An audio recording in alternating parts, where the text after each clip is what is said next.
Alright guys, I'm just doing a video about attacking ring bases or island bases because in that last war we had last weekend the enemy had quite a lot of ring bases and we didn't really do very well against them. We should have done better than we did, and it is a type of base that we see quite a lot of. We get quite a lot of opportunity to hit them in war, and we've all got some that we put up in friendly challenges as well. And I'm mainly talking to the Town Hall 11s here, although it can be something that Town Hall 10s can do. We see Town Hall 10 ring bases, but we can actually have Town Hall 10s hitting Town Hall 11 ring bases, and we have done previously. If you look at, there's a video I posted on the Facebook page in January. There's attacks by Damien when he was quite a new Town Hall 11, but also from Claire as a Town Hall 10, hitting Town Hall 11s, hitting ring bases with this strategy and getting good results. So I just want to go through the two things I want to go through. Is one is what is a ring base, because I see people taking a ring base army and then hitting a base that's not a ring base. So basically they're throwing an army at a base that isn't really the best army they could use. And the other thing is then the actual strategy itself. So if you have picked a ring base and you're taking a ring base army, the do's and don'ts you need to follow, because I do see people hitting ring bases and they're just doing the method wrong. So go through it. So the first thing I want to just pick out, I'm going to go through some of the bases from the war we had at the weekend and just identify what is a ring base and what is not. So this is a ring base, and it's got two features. There are two features that make a ring base, and this base has both of those things. The first thing it has is a core that is clearly separate from the next layer of buildings around it. Okay, so on this base the core is just the town hall. Sometimes that's the case. Sometimes you might find it's the town hall and the Infernos, or the town hall and the Eagle, the town hall and some other buildings. It doesn't really matter whether it's just the town hall or whether it's the town hall and some other stuff. The point is that core is then has a gap to the next layer of buildings, all right? So that is the thing that makes it an island base, right? Or a ring base. Those are the two names. The fact that it's an island is that's your island there, and then there's a sea, I guess, the gap, and then there's the nearby land. That's where the name comes from.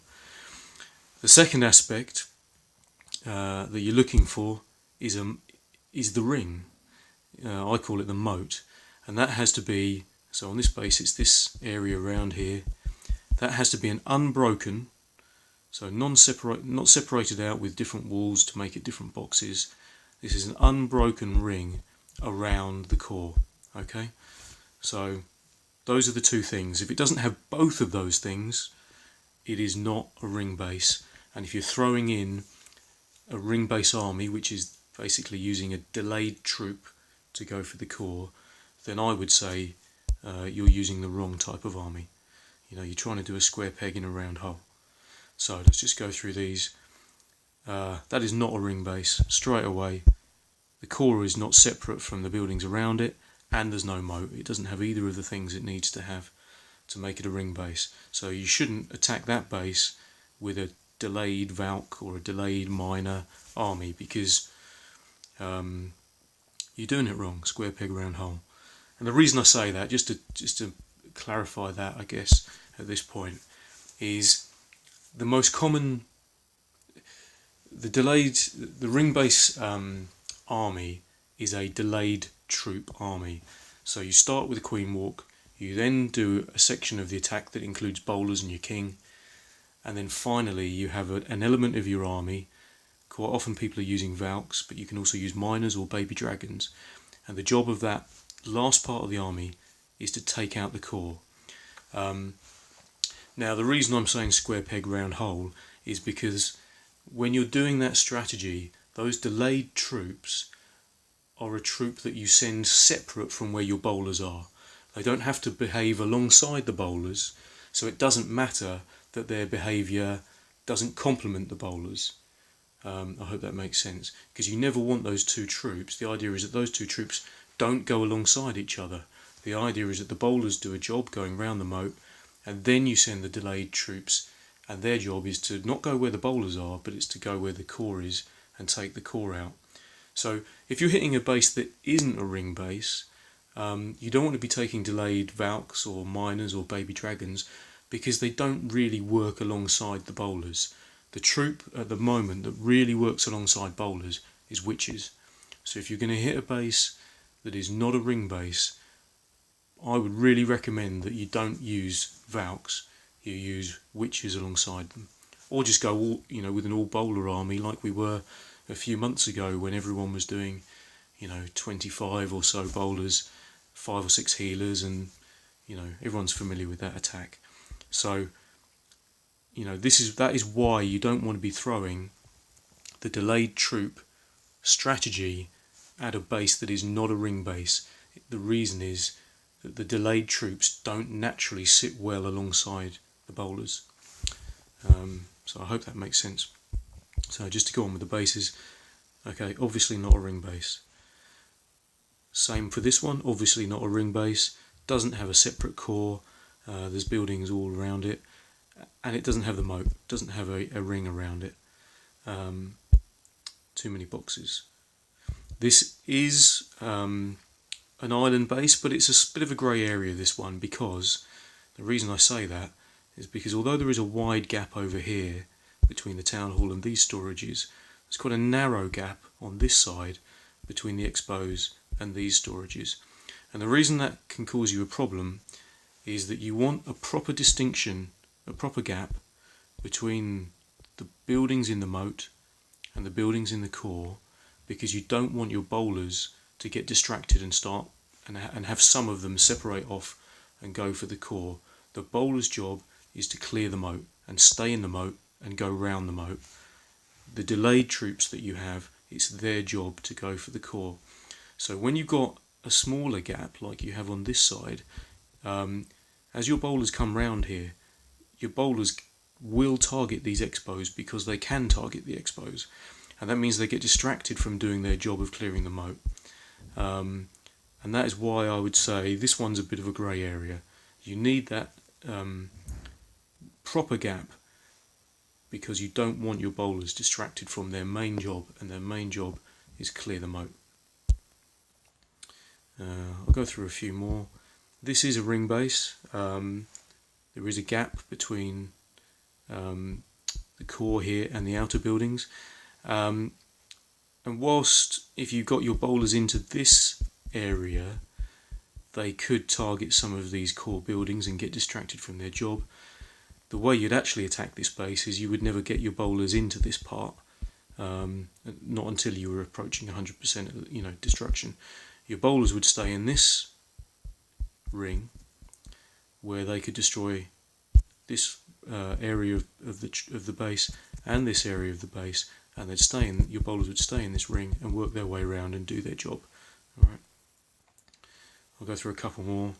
Ring base, there's your separate core, here's your moat, pretty obvious, and the same, ring base, separate core, moat going round. And there are some boxes here, but that doesn't matter. The point is the bowler part of your attack enters the moat, stays in the moat, and clears the moat. That's its job. Alright, so I don't need to go through any more of those, I don't think. I think what I need to do then is just break down exactly how you do the attack.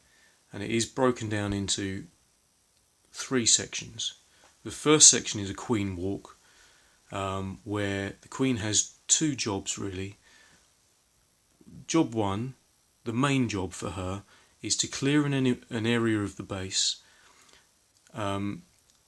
walk around the moat to a certain part so that she clears those buildings, so that when you send the bowlers in to join up with her, the bowlers don't get distracted they don't V off because they've got 2 different ways to go. The point is that the queen clears part of the base, and that forces the bowlers to go in one direction that you can predict, and they're going to go round the moat with the queen, with the healers, so you can rage them all up together, and that's how you do it. So the first objective of the queen walk is to clear part of the base to then steer the bowlers. And the second objective she has, if you can do it, is for her to take the eagle out with her queen walk. If you can't take the eagle out, it's pretty difficult to get a 3-star. And obviously, quite a lot of the time, what we're looking for is just a decent percentage 2-star. But this strategy can 3-star max Town Hall 11s if the layout is right and the attack goes right. But to do it, you really do need to be able to get the eagle with the queen. So if you're hitting a ring base and part of the design is that the eagle is in the core, there's probably a good chance that you're not going to be able to get the 3-star, and you just need to concentrate on getting a decent level, decent percentage 2-star. So that's part one of the strategy. Queen walk. Take out part of the base so that it controls where the bowlers go. Take out the eagle if possible. That's stage one. Stage two is when you send your king and your bowlers and probably some CC giants in to help clear out the moat. And that happens once you've cleared part of it with your queen, and then you send your giants, bowlers and king in. And this is really important. They must join up with the queen. The queen has got the healers. The queen is the most powerful troop you have on her own. The bowlers will help her keep alive because they will help her destroy the defences around them. And the other part is the bowlers won't survive long on their own. They need the healers that the queen has had to keep them alive.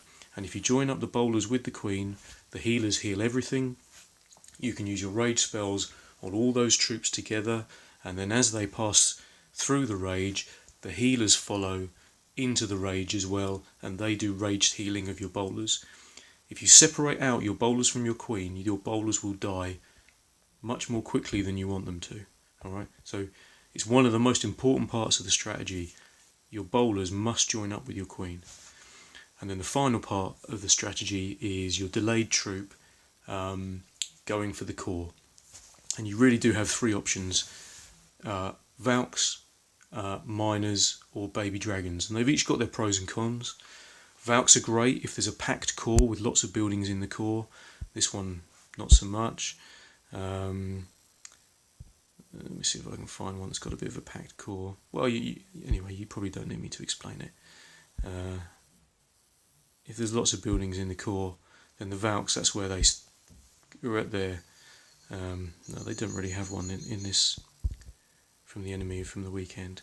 But if there's a packed core, that's where Valks come into their own, because we've all seen them take down multiple buildings really quickly. But the downside of using Valks is they need a jump spell, and they probably need either a rage or a freeze to help them. Probably rage is probably the best bet. And so you've got to keep those one or two spells separate for the Valks. So that's the downside. The plus side is they'll tear down a packed core, they'll take out heroes really quickly. Skeleton traps don't bother them, and they're pretty good at dealing with G-bombs as well.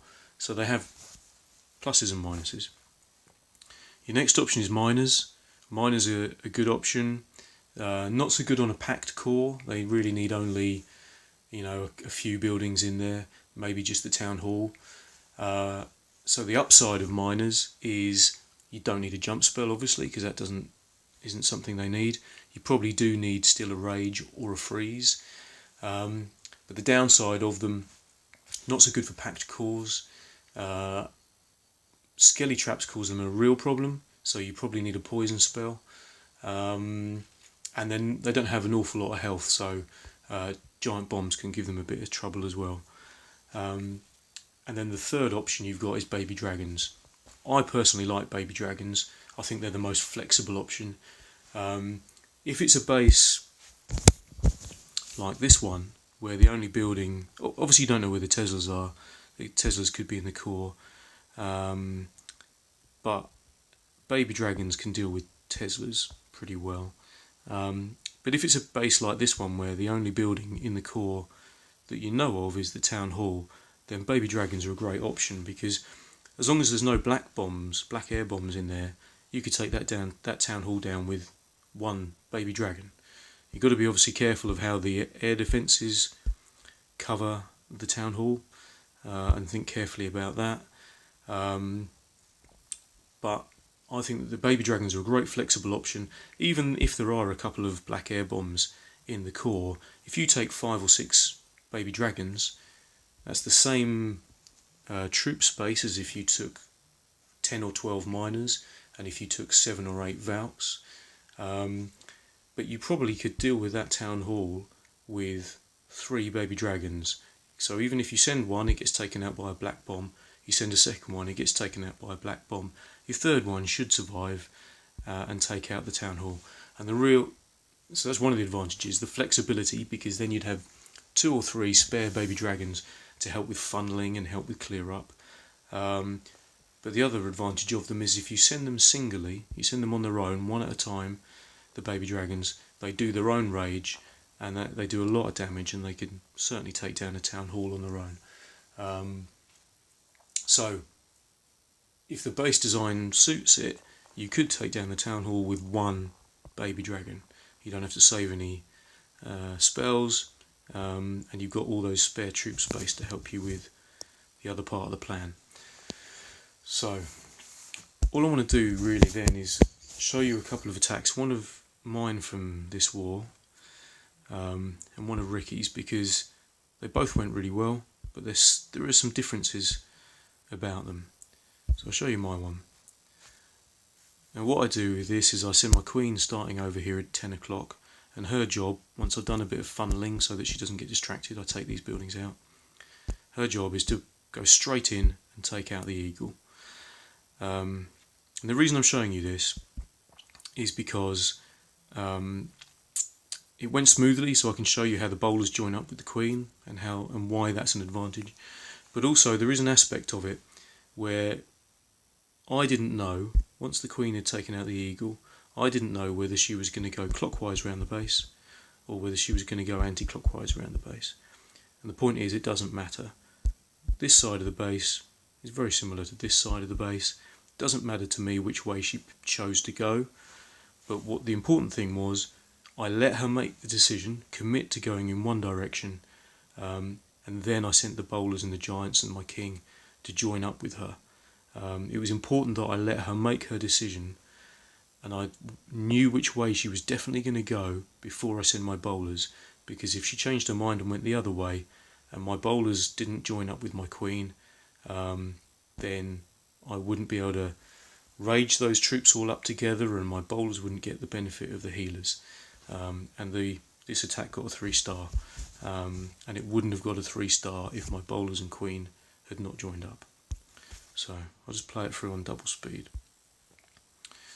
Bit of funneling there to get rid of these buildings that could distract my queen off to one side, and once that's done, wall breaker in. There's something else I want to actually show you as well. I'll slow it down again. I want to just go through rage spell placement in respect of your healers. Where possible, you can see here my queen's standing in the rage and my healers are in the rage, and because of that I think they killed the enemy queen with 2 shots, because my queen and my healers were both raged. That's what you want to do. If you look at the healers, that black spot underneath the healers, that is where they actually are positioned. Clash of Clans has this 3D effect, which means, I'll just pause it there, which means that it can be a little bit tricky sometimes to place your spells when you're dealing with flying troops. If you're looking for where you need to place your spells, look for the shadow of where that air troop is and where that shadow lands on the ground. That is the real location of those troops, and that can help you place your rage spells so you get the full whack of them. If you place them right, they can cover your healers and your queen, and then you get the best benefit. Alright, so I've just paused it here because you can see my queen has just taken out this area, and she's just half a second ago made her decision as which way she's going to go. Because prior to that, like I said, I didn't know whether she was going to go south. But she's chosen to go north and come round clockwise. So I'll play it on a bit, I'll speed it up again.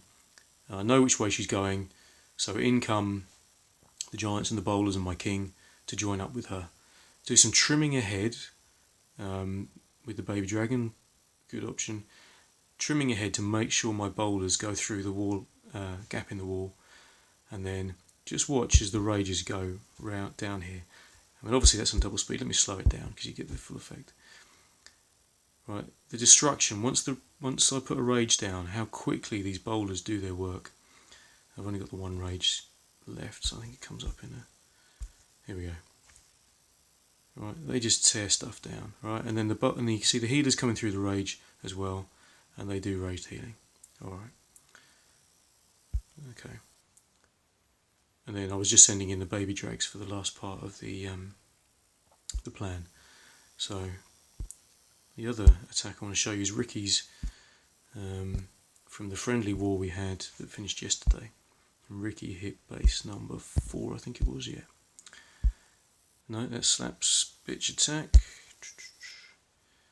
What base was it he hit? Must have been 2. There we go. Alright, now the reason that I'm showing you this is it's slightly different is because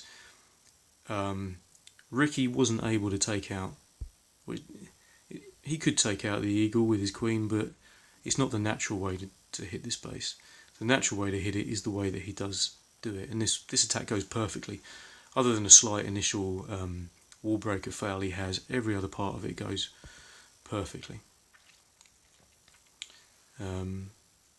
So he's sending in his queen, and what he does is he wall breaks into this box here, and that allows his queen not just to destroy all this stuff in this box here, but also destroy these buildings. And the reason that's important is that when he then sends his bowlers in from down here by the king platform, because these buildings have gone, his bowlers are never going to come in here and turn right and go this way, because there's nothing to there's no building standing to make them do it. He knows, because he destroys these buildings in advance, that his bowlers are going to come in and they're going to come clockwise round the base up here and destroy the buildings in the moat. So it's just a slightly different way of doing it from my attack, because he wasn't really easily able to take out the eagle before he sent his bowlers in. But just watch, because they've all joined up, all those giant bombs going off, which would kill the bowlers if the healers hadn't joined up with them.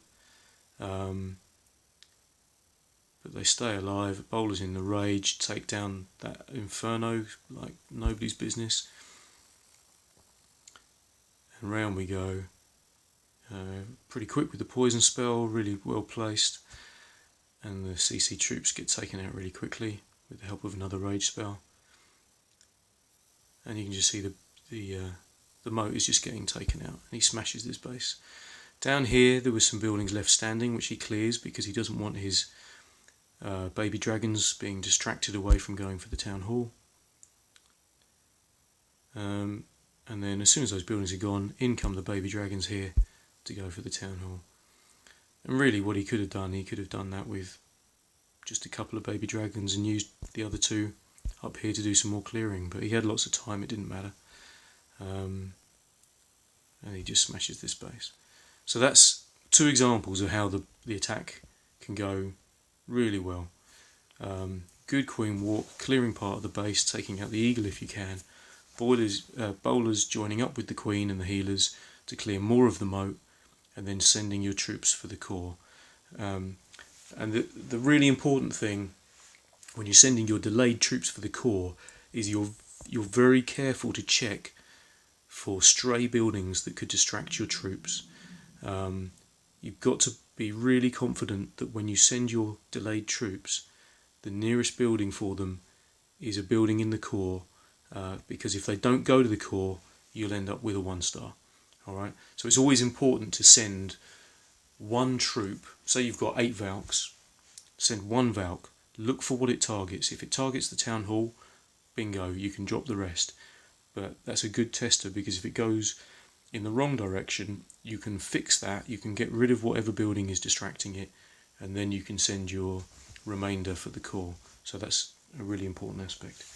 I hope that all makes sense. I think I've covered everything I need to. Alright, I hope that's helpful, because I'm sure there's going to be some ring bases in this coming war. And good luck, everyone.